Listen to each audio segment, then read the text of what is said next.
Al Jazeera ও BBC news মাধ্যমত জানা গিয়ে যুক্তরাষ্ট্র প্রেসিডেন্ট ডোনাল্ড ট্রাম্প ইরানের 48 ঘন্টার মধ্যে চুক্তি করিবেন নতুন আলটিমেটাম দিলেও তা সরাসরি প্রত্যাখ্যান করছে তেহরান।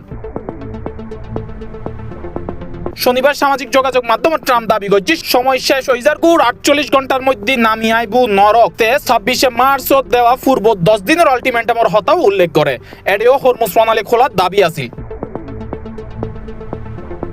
ইরানের কেন্দ্রীয় সামরিক কমান্ড এর তীব্র প্রতিক্রিয়া জানায়। জেনারেল আলী আবদুল্লাহি আলিয়াবাদী ট্রাম্পের বক্তব্যে অসহায়, নার্ভাস, ভারসাম্যহীন ও বোকামি বলে আখ্যা দিয়ে তে পাল্টা হুঁশিয়ারি দিয়ে হই নরকত দরজা ট্রাম্প লাই খুলি যাবে। পরিস্থিতি আরো উত্তপ্ত করে ট্রাম্প একখান ভিডিও পোস্ট করছে। এডের রাতের আকাশত বিস্ফোরণের দৃশ্য দেখা গিয়ে পোস্টর দাবি করে ওই তেহরান বড় হামলাত ইরানের বহু সামরিক নেতা নিহত, তবে হামলার সময় নির্দিষ্ট তথ্য উল্লেখ করা নয়।